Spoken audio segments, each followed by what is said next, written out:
Hello foodies, welcome back to Indian traditional foods. ఇవాల్టి మంచి snack recipe అన్నమాట. అదేంటి అంటే పప్పు చెగోడీలు. 19 కిడ్స్లో మనం ఈ చెకోడీని తిన్నాం కదా, అలాంటి చెకోడీనే ఇంట్లోనే చాలా సులువుగా ప్రిపేర్ చేయొచ్చు. సేమ్ మనం బయట షాప్లో కొన్నట్టే గుల్లగా క్రిస్పీగా అనేది వస్తాయి. వీడియోలోకి వెళ్ళే ముందు మన ఛానల్ని కొత్తగా చూస్తున్న వారైతే సబ్స్క్రైబ్ చేసుకోండి. ముందుగా ఒక ప్యాన్ తీసుకొని అందులో 2 కప్పుల వాటర్ని అయితే యాడ్ చేసుకోండి.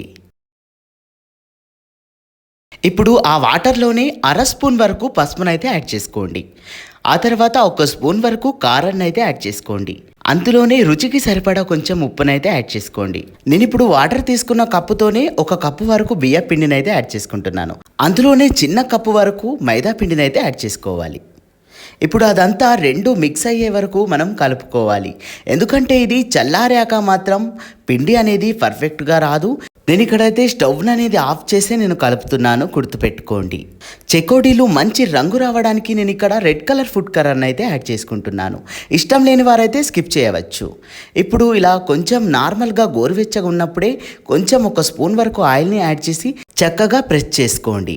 పిండి అనేది మనం ఎంత బాగా ప్రెస్ చేసుకుంటే చెకోడీలు అనేవి అంత బాగా వస్తాయి.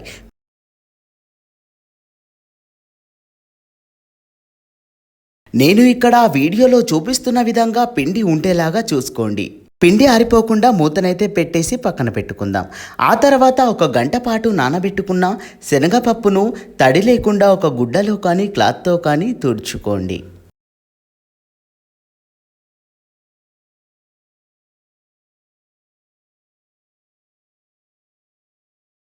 ఇలా చక్కగా తుడిచి పక్కన పెట్టుకుందాం. ఇక్కడ నేను వీడియోలో చూపిస్తున్న విధంగా రోల్ చేసుకోండి. ఆ తర్వాత మనం నానబెట్టుకొని తుడుచుకున్న శనగపప్పునైతే 2 వైపులా యాడ్ చేసుకొని మెల్లగా జాగ్రత్తగా ఇలా రోల్ చేసుకొని మనం చాలా సింపుల్గానే ప్రిపేర్ చేయొచ్చు. ఇలా చేసుకున్న తర్వాత రింగులాగా మీరు చుట్టేసుకోండి. అలా చేయడం రాని వారైతే నేను ఇక్కడ ఇంకో విధంగా కూడా చూపిస్తున్నాను. ఇలా కూడా మీరు ట్రై చేయొచ్చు, కానీ కొంత సమయం పడుతుంది. అలా చేస్తేనే త్వరగా అయిపోతుంది, గుర్తుపెట్టుకోండి. ఇలానే అన్ని చెకోడీలను ప్రిపేర్ చేసుకున్న తర్వాత డీప్ ఫ్రై అనేది చేసుకుందాం. ఇప్పుడు ఒక కడాయి తీసుకొని అందులో డీప్ ఫ్రైకి సరిపడా ఆయిల్ని అయితే యాడ్ చేసుకోండి. ఆయిల్ అనేది హీట్ ఎక్కిందో లేదో అనేది కొంచెం చిన్న పిండి ముద్దనైతే వేసుకొని ఇలా టెస్ట్ చేయండి. ఆయిల్ అనేది హీట్ ఎక్కాక మనం ముందుగానే ప్రిపేర్ చేసుకున్న చెకోడీలన్నింటినీ ఒక్కొక్కటిగా ఇలా జాగ్రత్తగా అనేది యాడ్ చేసుకోండి. ఎందుకంటే పప్పు అనేది రాలిపోకుండా అయితే చూసుకోండి. ఒక్కటి మాత్రం గుర్తుపెట్టుకోండి, మనం ఈ ఫ్రై అనేది సిమ్లోనే చేయాలి. అలా చేస్తేనే పర్ఫెక్ట్గా చెకోడీ అనేది వస్తుంది. హై ఫ్లేమ్లో పెట్టేయడం వల్ల మనకు చెకోడీ అనేది మాడిపోయే ఛాన్స్ ఉంటుంది, లోపల అనేది ఉడకకుండా పచ్చిగా వస్తుంది. ఇలా చక్కగా ఫ్రై అయ్యాయి అనేది ఎలా తెలుస్తుందంటే ఆయిల్ అనేది మనకు ఫ్రీ అయిపోతుంది, నురగ అనేది రాదు.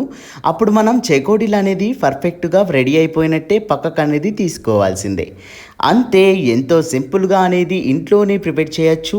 మీరు కూడా ఈ రెసిపీని ఇంట్లో ప్రిపేర్ చేసి ఎలా కుదిరిందో అనేది కామెంట్ చేయండి. మరిన్ని రెసిపీస్ కావాలనుకుంటే మన ఇండియన్ ట్రెడిషనల్ ఫుడ్స్ వారి ఛానల్ని సబ్స్క్రైబ్ చేసుకొని పక్కనే ఉన్న బెల్ ఐకాన్ని నొక్కండి. అలాగే లైక్ అండ్ షేర్ని మాత్రం మర్చిపోకండి. Thank you for watching video.